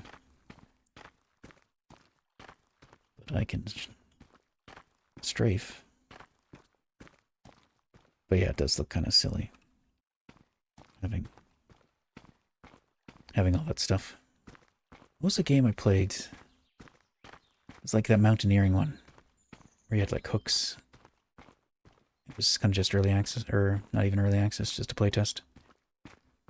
But it had the cursor slightly lower. Just kind of meant you weren't like looking down so much. That was an interesting thing. Most cursors are like this one in the center of the screen. But by having it a bit lower, it kind of takes it out of your field of view, so that you're looking over your cursor instead of at your cursor. I mean, I of course can do this, but if the cursor was lower, the items would be even lower. But I don't know. Again, has its upsides and its downsides. But we're back at the harbor. They do look kind of silly too, all merged together like this. Like, what kind of object are we holding? He did play around with different ways of doing it, like having them spaced out, not overlapping, but each method has its, like, again, pros and cons. There's music in this game. I tend to keep music off. It is very kind of Elder Scrolls-ish. I think it's heavily inspired by it as well. I don't know if it'll trigger any copyright on the video either. But it does have some nice music. It doesn't have a lot of music, I don't think, so it does get repetitive, but...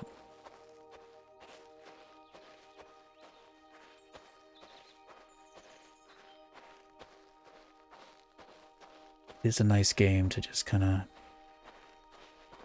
Like, the soundscape of it is nice.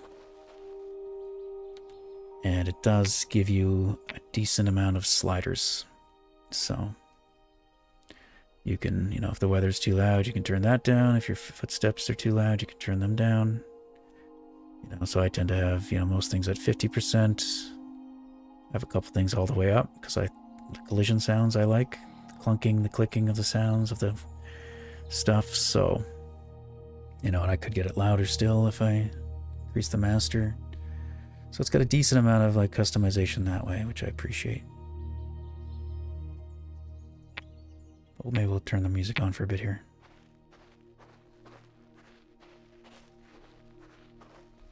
Now there's the flower. I don't remember where that is. Ancillary storage. I think it's over that way, but maybe it's over this way. It's too far. Without a cart, carrying 3 bags of flour by hand is tricky. Maybe with that crate, the starter crate. But I sold it. You can only carry, I think, 2 at a time, the way I'm carrying this stuff. So this maxed out at 13, but... flour sacks, you can only carry 2. Sounds a bit reasonable.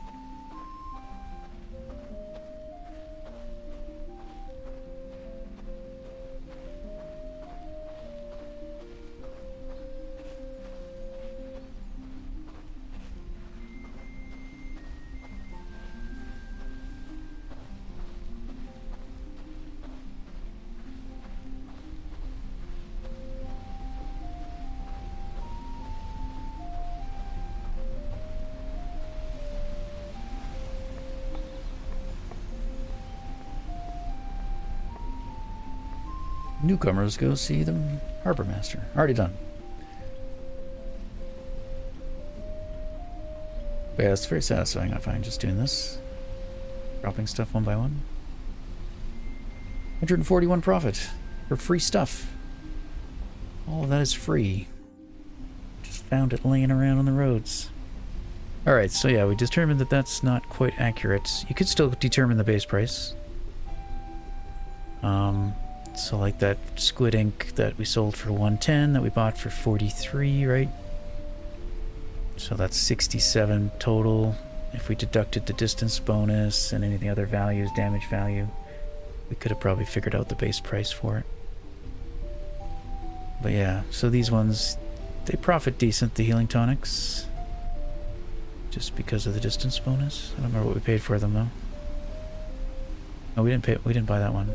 So that one's pure profit. So let's compare. That one's 34. Tuna, we only get 2. Snapper, 16. Look at that mushroom. That one's worth 13. That a big one? I think so. Probably one of the big ones. Oof. Alright, backpack. 72.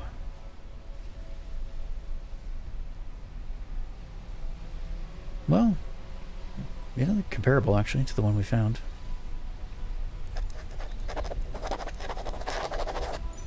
It's signed with no hands.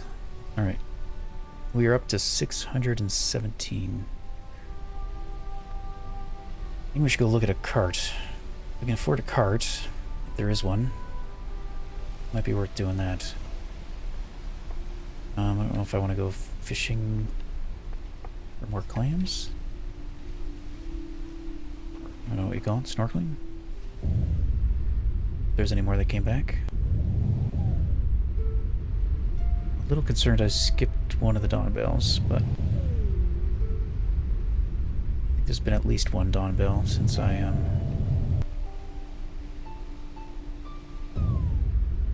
I forgot about that. If you have the music on, it changes underwater.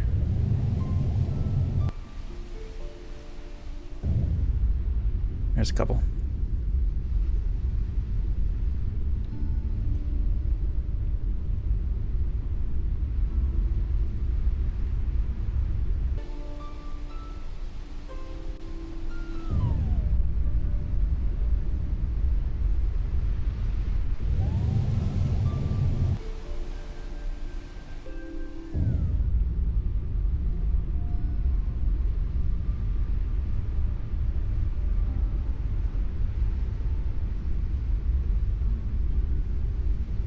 Well, I'm not seeing any more, at least not obvious to me. But will we get lucky? Well, that's a big one. But yeah, I don't have to use the free cam, you can just smash them. Nope. No luck. Should have sold them. I tend to leave my backpack just to be lighter. But do we want it? Let's keep it.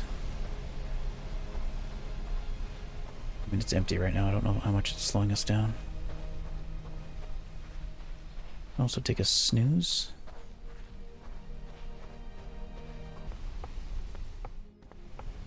Can I use your bed? Is this intrusive? Thank you. Now it's dark. Let's just keep sleeping. I'm back.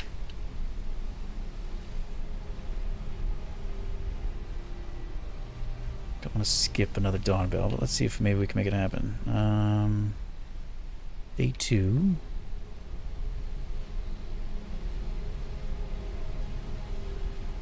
Okay, it's past midnight now. Moon, where are you? There you are. And that is moon. Uh-oh. Is the moon set in the south? Is the sunrise in the north and set in the south? Is that how this game world works? Maybe. Yeah, it's almost morning. I kind of want to see if I can skip another dawn bell, just to test. Well, no, that one went off. Good morning, beautiful weather.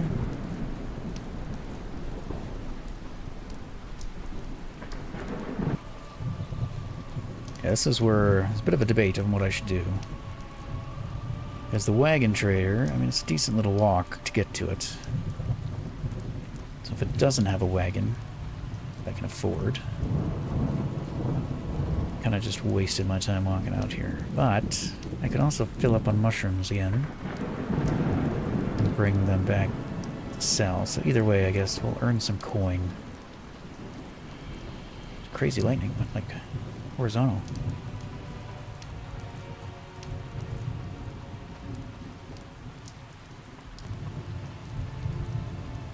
He's fine.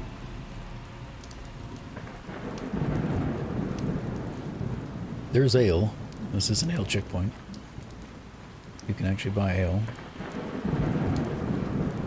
We could try that sometime. They're quite heavy. They're kind of like the powder kegs. Probably sell those too at some point. But yeah, 27. That's not bad. It's quite damaged though. 122.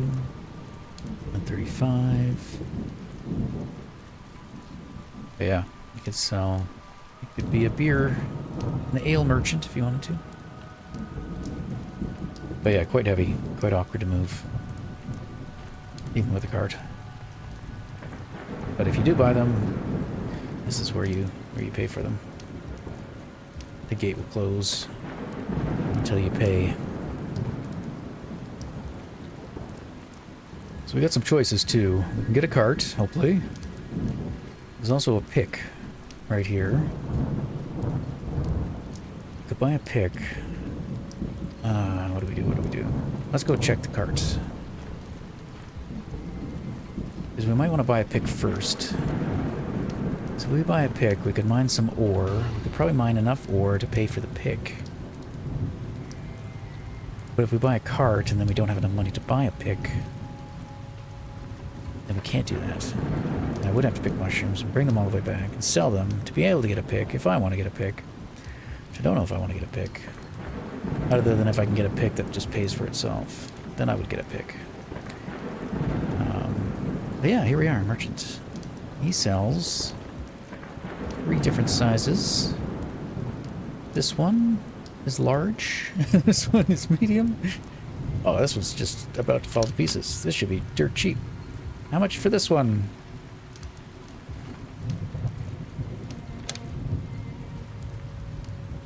$200.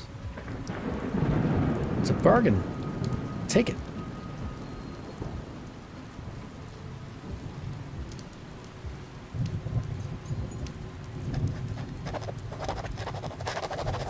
Yeah, I really like the clinking sound.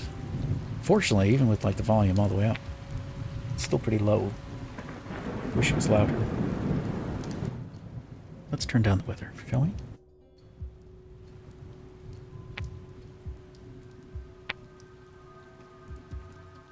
Alright, we are the proud owner of this cart. So, previous versions you started with this cart. And then last version we started with this cart. Now we don't start with any carts.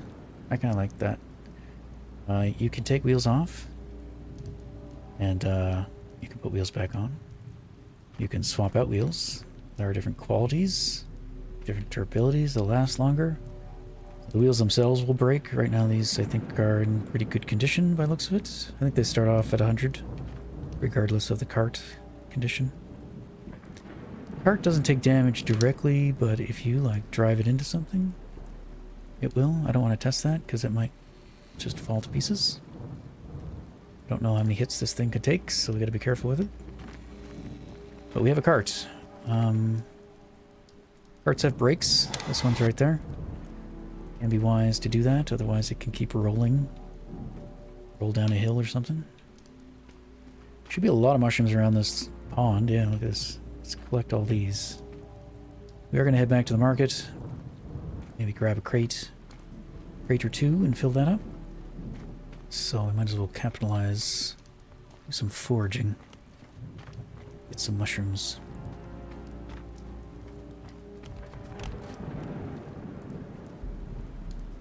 Whoa. What happened? Was I full? I feel like I just tripped over that mushroom. And I made a big splash. Oh yeah, I was full. That's what happened. I got my handful of mushrooms on the grounded one. Tripped myself up. It was fun.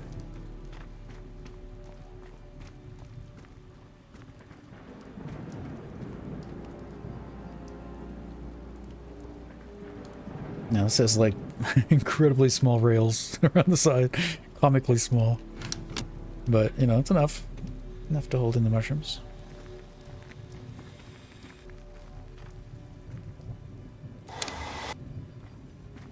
Yeah, it's a good idea to lock the cart. Oh, it's also all physics-based, too. It's a good idea to save your game. I turned off autosave. Oh, you probably shouldn't do that, but I did. Just like to control when I save. But it is early access and bugs, and yeah. You might lose your world, you might, you know, all that stuff. So, beware. There's more ponds over here. I think there's just a ton of mushrooms here. If you really wanted to, you could just collect a ton of mushrooms. Hundreds.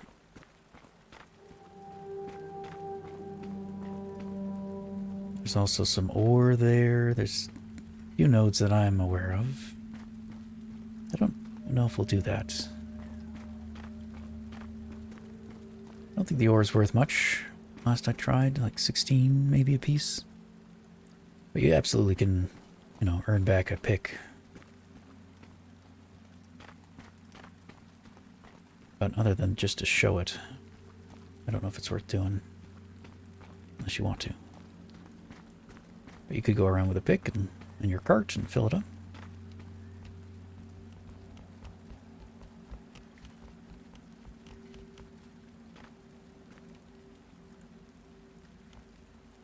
Yeah, some of those are quite large. But yeah, like, things keep moving in a cart. Slide around and stuff. What I would maybe like to go do is check on the hammers. As I said, they are quite overpowered in terms of repairing things. In fact, you used to be able to repair everything. Even shop items. Do you have a really crummy hammer? I mean, you do. 20. I mean, it won't... I don't know. It does take damage in the rain? Not quickly. Whoa, what? Still O. 200... Oh, this thing. No, no, no. I don't want your backpack. 20. Yeah, I can afford 20. If it breaks, it's fine.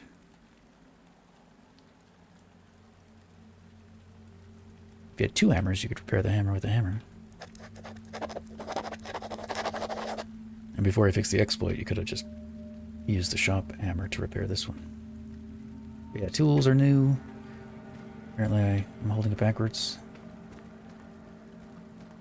But you can repair crates and carts and wheels. Again, there's no animation or anything, so you just look at the cart, hold down the interact key, and it repairs at a stage. I think it does like 25% each time. But for like 20 bucks, we just fully repaired our cart. And we could probably sell this thing back for a profit. So a hammer is probably a decent way to turn a profit. Just thinking exploits. Exploits, exploits, exploits. You could probably, as I said, if we bought a heavily damaged item. I don't think it's always the case. But in certain cases, you could earn a profit that way. If you buy something extremely damaged and then fix it and sell it back, you will get a profit. So with the cart, there's free look. So I can turn around and still walk forward. Just kind of look around. It keeps your direction going.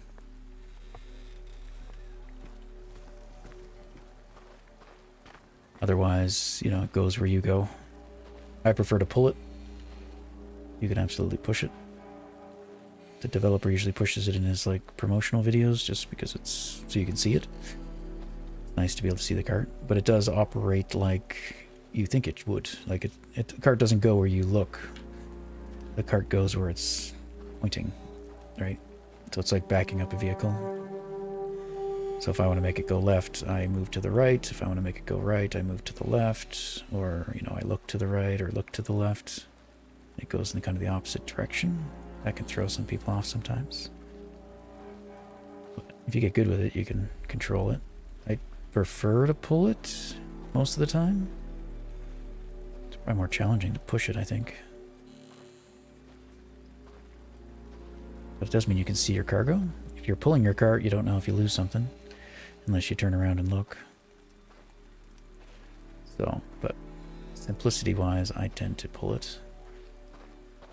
Just because it's easier.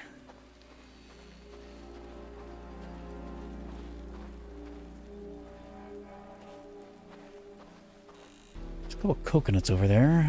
Maybe I'll go grab those. So yeah, if I don't lock the cart, it'll just keep rolling away. It should stop eventually. I don't really want it to hit that post. That's where the brake's a good idea. Unless you want your cart to roll away, which is fun. Let's eat a couple coconuts. That should get us back to 100, I think. Pretty close.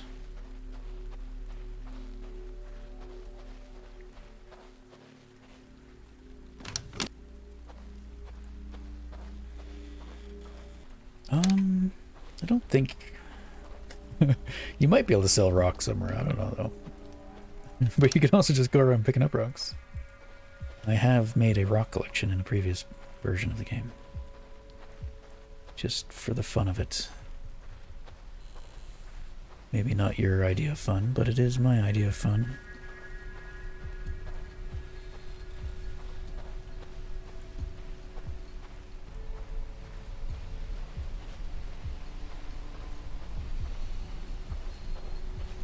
Now this is a case where you could absolutely lose your cart. So here, my stamina is at 30, 40. I don't remember when it disconnects, but I think it's when it's in the red. Oh, can I get this up? I can. But this is the part I love, like logistics of it. Like you gotta careful, or you could lose your cart. All your goods go in the drink. You know, to me that's like awesome. That's not bad design or bad gameplay. You don't want to buy my rock? Fine. Yes, if that's how you want to be. Let's get the hammer out of there so I don't sell that. Just put it right here. Oops. I think it does. Yeah, there we go. Stay there. Again, the collisions on things aren't exact, so it's not exactly what it looks like. Look, yeah, you can profit quite a bit on mushrooms.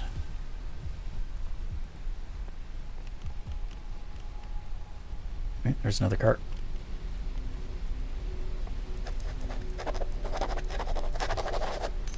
Thank you. There's also no supply and demand, right? As I said, the economy is quite simple, so you can just sell a lot of the same item without any detriment to it.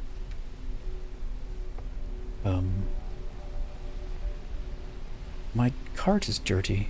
So there's two ways to clean things. I think the cart you can only clean with this though. Scrub brush. 24. It's probably a cheaper one at the tool trader. Like in this case, it would be better to buy a really damaged one because I could just fix it. But you can clean things because things do get dirty. Your cart gets dirty just from using it, from traveling with it. But same as any other tool, you hold that down and it removes some dirt.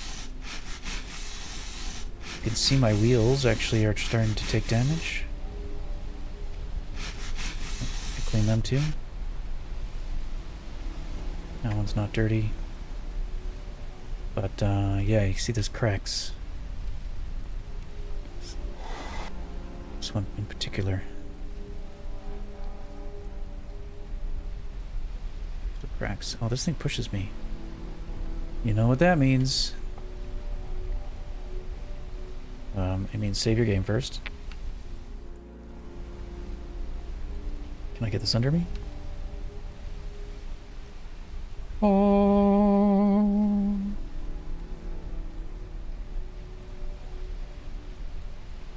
You could fly, I can fly. Oh, down we go. That was awesome. It landed right back on the card. I think they're pretty durable. That's probably not a good idea to do. You didn't see that, did you, bird? You can't damage stuff. So if you do that with something you don't want to lose, or if I broke one of my wheels doing that, it'd be kind of funny. But yeah, now we can get a crate.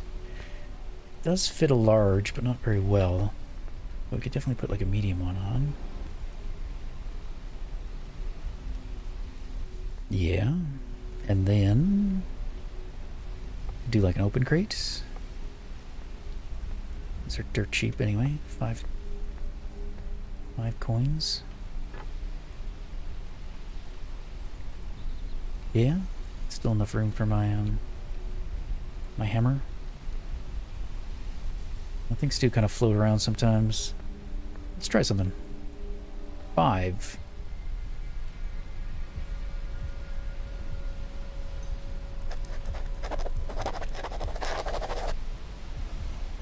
You'll buy it for 5. Wow. Usually they don't give you as much. Well, then we can absolutely profit. With my magical hammer. Maybe? Okay. Still says 5, but I bet you if we take it away... Oh, it did. It's just updated. 16. So yeah, if you got a hammer, you could just go around and like repair stuff. Now it is very, again, early access. Totally exploit things in a lot of ways. If we take like the snapper, right? It's 11. Let me buy the snapper.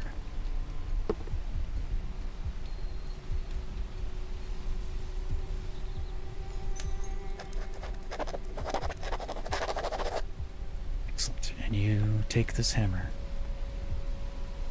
And you repair your snapper, as you do with a hammer. I can fix your fish. Just gotta hit it with this hammer a few times. Okay.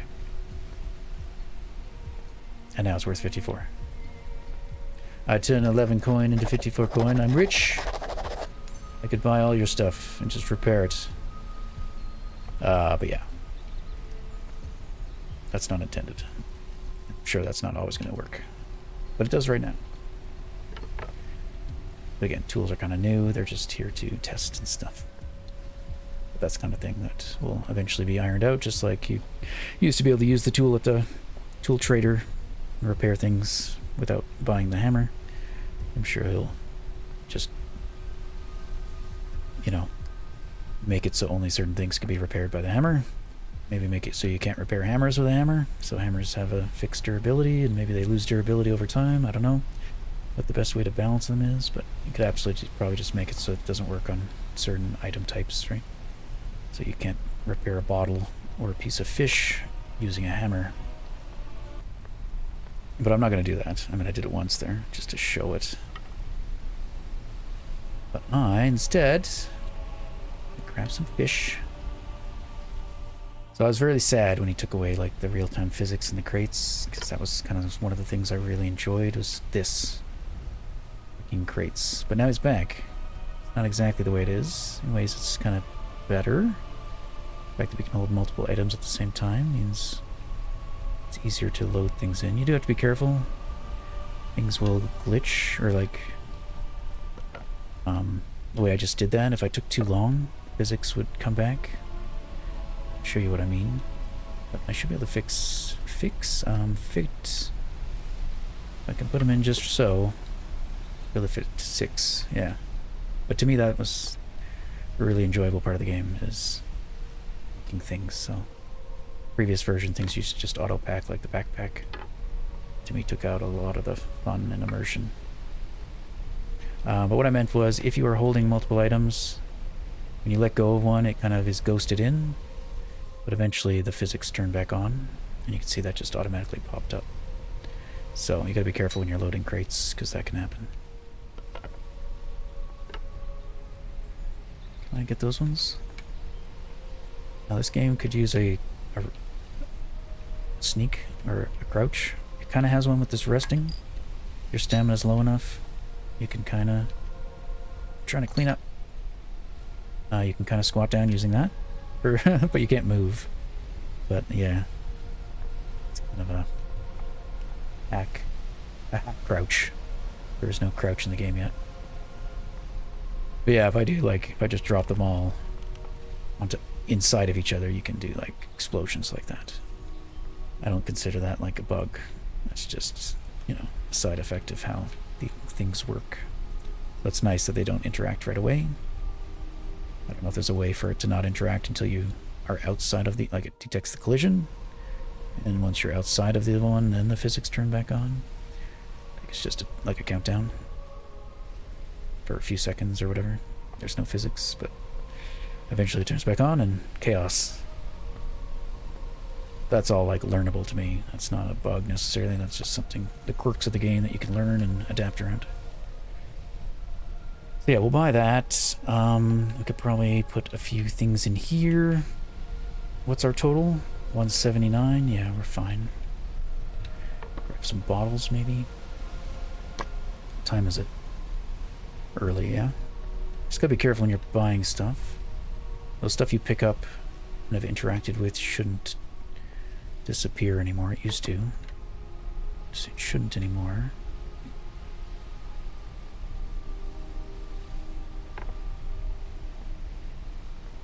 And now we could probably buy some of these. Right. 44. Just gotta be real careful. not to break them. Again, while you're in the shop, it's okay. You're not going to break anything. But once you're out of the shop, you most definitely can. Glass items tend to be pretty fragile. I think he changed them a bit. In the test build, they were really fragile. So it's very hard not to break them. But I think he made them a bit more durable.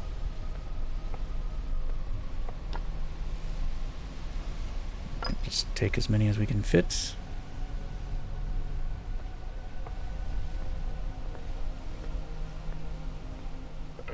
Which might be all of them.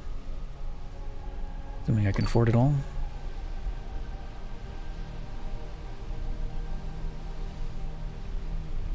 And this is where you could use this mode as well, if you wanted to.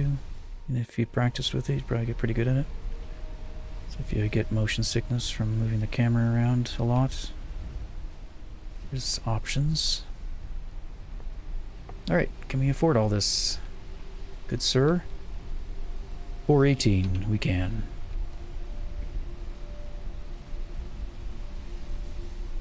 So there's a key. I'm pressing to toggle between how many coins I'm taking out. Switch between ×1, it's at the bottom right hand corner there, ×1, ×5, ×10, ×50. And that's how you select the coins. And then once you've selected it, you hold down that same key. Brings out your coins. And then you can drop them in here to pay. And if we wanted to, we could talk to him. If we wanted to get a better idea of what we're selling. Alright. Since there is no, like, yeah, it doesn't keep any records. So if I wanted to, I could take screenshots, though. And then compare later, if you wanted to learn the economy. And how much we actually profited, and did we profit, kind of thing. Yeah.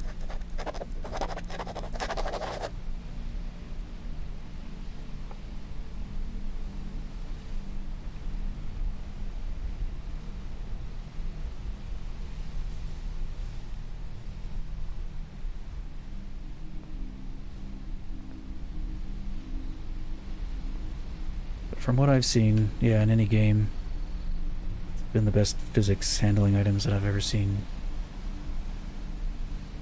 So I appreciate him making this game and trying to do this, even though it's, I know from talking to him that it's a challenge trying to do stuff with physics, and he may never do it again because of how challenging it has been. Like just the stuff moving around, right? Like it's a nightmare trying to balance it all out and get everything to behave.